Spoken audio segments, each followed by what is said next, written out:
नमस्कार बच्चों, स्वागत है आपका यस कोचिंग सेंटर में। बच्चों, श्रेष्ठा एग्जाम के जरिए जो बच्चे तैयारी कर रहे हैं प्रवेश परीक्षा क्लास 9th की व 11th की, उन सभी बच्चों के दिमाग में बहुत सारा प्रश्न चल रहा है। उन सभी प्रश्नों में सबसे ज्यादा प्रश्न ये है कि सर हमारा कितना रैंक तक आ जाएगा जिससे हमारा सिलेक्शन प्राइवेट स्कूल में हो जाएगा बच्चों। ठीक है, ये प्रश्न है। और दूसरा प्रश्न ये है कि सीट कितनी है। ठीक है, 9th में कितनी सीट है और 11th में कितनी सीट है, ये प्रश्न है। और सबसे ज्यादा ये भी प्रश्न यहाँ पर पूछा जा रहा है कि सिलेबस क्या है, जबकि सिलेबस यहाँ पर हमारे चैनल के माध्यम से आप लोगों को बार बार क्वेश्चन कराया जा रहा है। उसके बाद भी कुछ लोगों का प्रश्न है कि सिलेबस क्या है। तो आज की इस वीडियो में एग्जैक्ट आपको बताया जाएगा कि आप क्या चीज पढ़ेंगे और उसी के जरिए आप लोग को एग्जाम में आएगा। ठीक है, तो चलिए वीडियो को शुरू करते हैं। देखें, मैं आप लोगों को बता देना चाहता हूँ सबसे पहले यहाँ पर सिलेबस आप लोग को आना है गणित। ठीक है, गणित।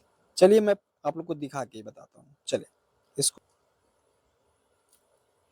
देखिए, एग्जाम का पैटर्न जो है आपको मैथमेटिक्स के 30 क्वेश्चन आएंगे। अभी मैं बताऊंगा कहाँ से आप पढ़ेंगे ताकि आपके पूरा क्वेश्चन फंसे। ठीक है बच्चों, एग्जाम में साइंस के 20 क्वेश्चन, सोशल साइंस के 25 क्वेश्चन, जनरल अवेयरनेस और जनरल नॉलेज के 25 क्वेश्चन आप लोग को देखने को मिलेगा। इस प्रकार से टोटल 100 प्रश्न आप लोग को देखने को मिलेगा, जो कि एक प्रश्न 4 नंबर का होगा और टोटल 400 नंबर का आपका एग्जाम होने जा रहा है। ठीक है, अभी मैं बताने वाला हूँ कितना रैंक तक आप कर आएंगे जिससे आप लोग का सिलेक्शन हो जाएगा। ठीक है बच्चों, चले। अब काफी बच्चों के दिमाग में ये चलता है, ये गार्जियन के दिमाग में चलता है कि सर जहाँ पर हमारा बच्चा या स्टूडेंट पढ़ने जाएंगे वो विद्यालय कैसा रहेगा। तो देखो बच्चों, विद्यालय यहाँ पर प्राइवेट विद्यालय है, निजी विद्यालय है, जहाँ पर आप लोगों को क्लास 9th से लेके क्लास 12 तक आप लोगों को मुफ्त में शिक्षा दी जाएगी। अर्थात यहाँ पर फीस और आपका रहने का खाने का एकदम मुफ्त होगा। ठीक है, ये चीज की यहाँ पर व्यवस्था है। केवल ये एससी बच्चों के लिए है, ये भी ध्यान दीजिएगा। ठीक है, केवल एससी बच्चों के लिए। और ऐसे विद्यालय ये हैं जो टॉप 10 में आते हैं। ठीक है, टॉप 10 में आते हैं, अर्थात जिनका रिजल्ट बहुत बढ़िया होता है, ऐसे विद्यालय में आप लोग को प्रवेश मिलने जा रहा है। ठीक है, तो और जितने भी बच्चे मेरे इस चैनल के माध्यम से पिछले बार सेलेक्ट हुए हैं और उसके बाद भी सेलेक्ट हुए, उन सभी का मेरे पास फोन आता था और मैसेज भी आता था। वो सभी लोग संतुष्ट हैं, अच्छी पढ़ाई कर रहे हैं। ठीक है, और अच्छे अच्छे जो है वहाँ रिजल्ट ला रहे हैं वहाँ पर। ठीक है, अच्छा कर रहे हैं। तो जो भी लोग तैयारी करें वो सीरियस रूप से तैयारी करें, आप लोग को जो भी विद्यालय मिलेगा वो अच्छा विद्यालय मिलेगा। ठीक है, चलो। यहाँ पर निगेटिव मार्किंग नहीं है। अगर आपका कोई प्रश्न गलत हो जाता है तो आपका कोई नंबर कटने वाला नहीं है।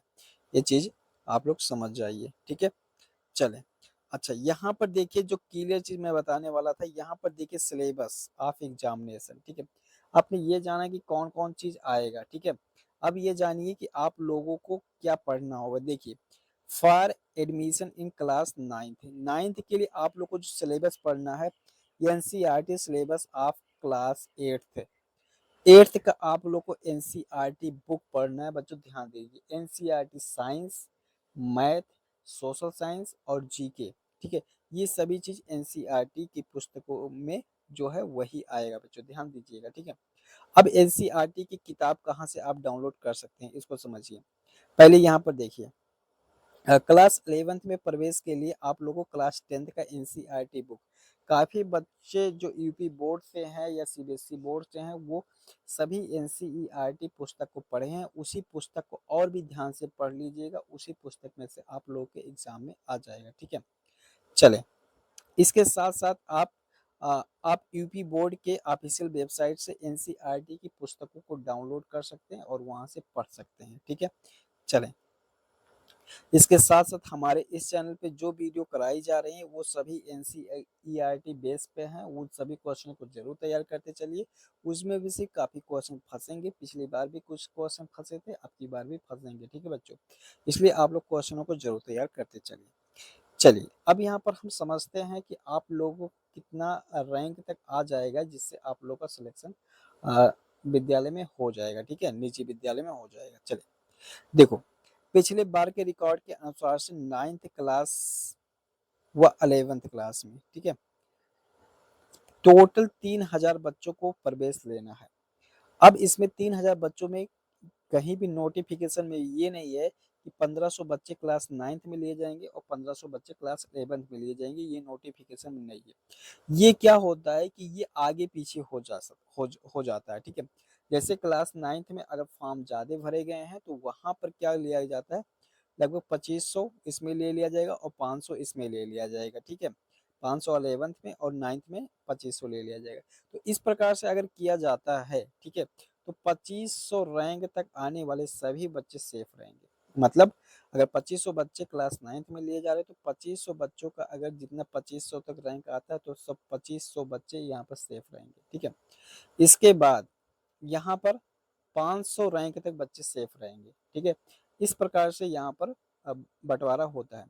इसके साथ साथ मैं बता देना चाहता हूँ कि जो बच्चे इन रैंक में नहीं आएंगे उनका भी चांस रहता है होने का। ऐसे होता है कि किसी किसी लड़कियां जो होती हैं या बॉयज होते हैं उनको कोई दूर का विद्यालय मिल जाता है, ठीक है, जिसकी वजह से उनके गार्जियन या तो मना कर देते हैं या किसी कारण की वजह से वो लोग वहां पर नहीं जा पाते हैं, तो वो सीट खाली रहती है, तो वो सेकेंड काउंसलिंग के दौरान उस सीट में भरपाई होती है, ठीक है। तो इस प्रकार से जो कम रैंक आए रहते हैं उनका भी हो जाता है। अब यहाँ बच्चों का प्रश्न उठता है कि सर कितने नंबर लाने होंगे, मार्क्स कितना आ जाएगा। तो बच्चों मैं आप लोग को बता देना चाहता हूँ कि अगर आप लोग के 200 मार्क भी आ जाते हैं, ठीक है, मतलब अगर आप 50% क्वेश्चन भी सही करके आते हो तो भी आपका चांस है कि आपका प्रवेश होगा बच्चों, ठीक है, चाहे वो क्लास 9th में हुआ 11th में। तो आप लोग को इतना क्लियर हुआ, ठीक है। आप लोगों को कितना, आप लोग 200 मान के चलिए, ठीक है। आप लोग कोशिश करिएगा 300 प्लस हमेशा आप लोग के मार्क आए। लेकिन अगर किसी बच्चे का 200 भी आता है तो भी ये मान के चलिए उसका हो सकता है, ठीक है। लेकिन जिस बच्चे का 300 मार्क्स सही रहेंगे उस बच्चे का होना ही होना है और वो मनचाहा विद्यालय पाएगा जिस विद्यालय में वो चुनेगा, ठीक है। काउंसलिंग के लिए जो विद्यालय चुनेगा उसी में ही होगा, ठीक है। इतनी बातें क्लियर हुई। चले, एडमिट कार्ड आप लोग को बच्चों 25 मई से डाउनलोड होना स्टार्ट हो जाएगा। 1 जून को आप लोग का एग्जाम है, इसलिए आप लोग सीरियस रूप से तैयारी करना स्टार्ट कर दें बच्चों, ठीक है। आप लोग मेरे चैनल के प्लेलिस्ट में जाएंगे और वहाँ पर श्रेष्ठा एग्जाम 2025 करके जिस प्लेलिस्ट में पूरा वीडियो को डाला जा रहा है उस प्लेलिस्ट के सभी वीडियो को जरूर देख लेंगे आप लोग, ठीक है। उसमें से क्वेश्चन फंसेंगे बच्चों, ठीक है। इसके बाद रिजल्ट कब आ जाता है, रिजल्ट जब एग्जाम हो जाएगा उसके 4 से 6 वीक के बाद रिजल्ट आप लोग को आ जाएगा बच्चों, ठीक है। तो चलिए इसके अलावा भी अगर कोई भी प्रश्न है आप लोग तो कमेंट बॉक्स में जरूर बताएं, उसका रिप्लाई आप लोग को दिया जाएगा। तो मिलता हूँ किसी दूसरे वीडियो में, तब तक के लिए पूरा वीडियो देखने के लिए बहुत बहुत धन्यवाद।